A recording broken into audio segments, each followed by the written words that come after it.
Sabrina, je sais que tu as été marquée par un post de Manon Marceau sur les réseaux sociaux cette semaine. Oui, c'est ça. Manon Marceau, en fait, qui a découvert lors du premier épisode des Marseillais que Carla la taclait et la traitait de jalouse.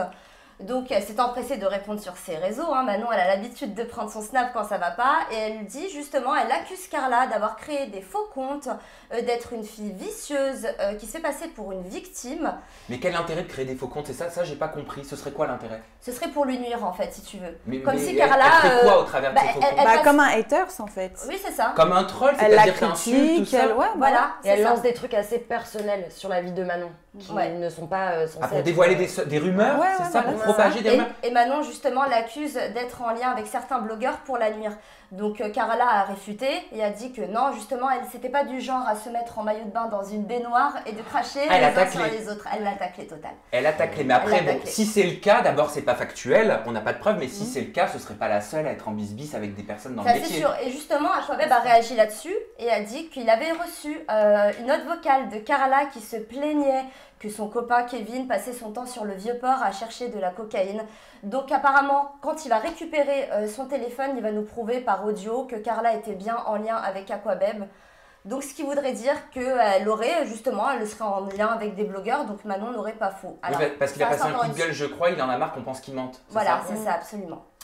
Marie, ton deuxième post, non, c'est à moi je crois. Oui, c'est à toi. C'est à moi, je vais vous le présenter, vous allez me dire ce que vous en pensez parce qu'il a fait beaucoup réagir et positivement. Même si on a cherché des avis contraires, il n'y en a pas et tant mieux pour eux. C'est Vincent qui a fait sa demande en mariage, Vincent Quezzo qui a fait sa demande en mariage à Rime, il était comme ça, à genoux, c'était trop beau. Et avec la légende, elle a dit oui. Et il y a, je ne sais pas si vous allez me croire, mais aucun commentaire négatif. Personne ne lui rappelle son passé avec Sarah Lopez, l'histoire avec Maddy, et je trouve ça génial. Qu'est-ce que vous en pensez, les filles? Moi, je trouve qu'ils sont vraiment magnifiques ensemble, tous les deux. Franchement, ils peuvent pas décevoir les téléspectateurs, c'est pas possible. Est-ce que Rime n'aurait pas nettoyé justement l'image de Vincent à la télé? Aussi, je pense, on a oublié que c'est un mec qui a trompé. Exactement. C'était un petit peu le charreau quand même de la télé-réalité, il en faisait partie. Et aujourd'hui, on a oublié son passé et c'est tant mieux, je trouve. En tout cas, Rime, elle a donné une meilleure version, moi aussi décidément, meilleure version de Vincent, je trouve. Non pas qu'il était pas bien, c'est que c'est vrai qu'il avait pas mal de casseroles derrière lui. Et en fait, quand il a rencontré Rime, un peu des âmes sœurs, du coup elle l'a rendu, je sais pas, meilleure. Plus mature. Alors est-ce qu'elle a donné une meilleure version de Vincent Quezzo ou alors est-ce qu'il a tout simplement trouvé la bonne? Moi, je pense qu'il a trouvé la bonne, Il a trouvé la bonne. Parce qu'il y a une fusion, il y a quelque chose entre ça. Il a l'air épanoui et puis ça lui a donné de la maturité et puis on a l'impression qu'il est bien dans son couple et ça fait du bien.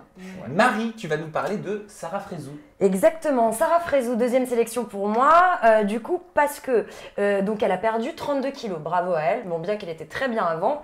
Pas besoin si elle était bien comme ça. Exactement, donc elle a posté une photo sur Instagram, alors ce qui un peu dérangeant dans l'histoire, c'est pas la perte de poids, tant mieux pour elle, c'est plus la légende.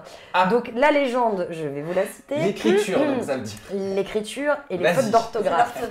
On y va. J'ai tellement galère à perdre 32 kilos sans S, ça je me suis dit je laisse passer. Ça arrive. Ça arrive, mais tellement, mais MET.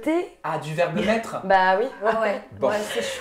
Donc c'est un peu chaud, comme on dit après l'effort, le réconfort que GCJ apostrophe AI, c'est bon bref, c'est. Oui mais est-ce qu'on attend de Sarah Frézou qu'elle fasse des textes histoire de Sciences Po ou l'ENA honnêtement les filles? Est-ce qu'on assure ça? Bon, après un minimum quand même. Moi j'ai pas fait l'ENA et pourtant je fais quasiment jamais de faute d'orthographe. Mais pour sa défense, c'est vrai que souvent on est pressé, on fait plusieurs trucs. Quand on est influenceur, tu dois gérer plusieurs plateformes en même temps ou enfin. Peut-être qu'elle a posté sa photo à un moment où elle n'avait pas trop le temps. Elle n'avait pas le temps. Voilà. Et puis le correcteur d'iPhone aussi des fois. Oui, mais comme tu dis en tant qu'influenceuse, et je vais prendre ton exemple, toi comment tu fonctionnes? Est-ce que tu relis tes posts? Est-ce que c'est important quand même l'orthographe? C'est hyper important. Pour ça, je suis vraiment carrée. Il y a des fois où même je vais aller vérifier sur Google l'orthographe d'un mot. Avant de poster. Ouais, avant de poster. Il y a un minimum syndical quand même, ça. Voilà, et puis là, pour le coup, ce qui est dommage pour elle, c'est que moi, j'ai plus été choquée par l'orthographe que la perte de poids, là. Parce que ça saute aux yeux, en fait. Oui, et juste un petit mot d'ailleurs. Oui, vas-y, Marie, pardon. Oui, non, mais c'est très bien pour elle. Et quoi qu'il en soit, je la trouve très jolie avant, après. Voilà, exactement, il faut arrêter par pitié les médias de dire « Elle est tellement superbe depuis sa perte de poids comme si elle était affreuse ailleurs. » Ça veut dire quoi, ça? Tu vois, comme si ça poussait en fait à perdre du poids pour pouvoir être Surtout qu'elle a toujours assumé son poids. voilà, son corps. Donc, ouais, donc je trouve ça abusé vraiment de mettre l'accent dessus. Ouais. Bah tiens, ça pourra même faire l'objet d'un débat et vous verrez parce que c'est pas fini les surprises. Vous allez en avoir plein d'autres.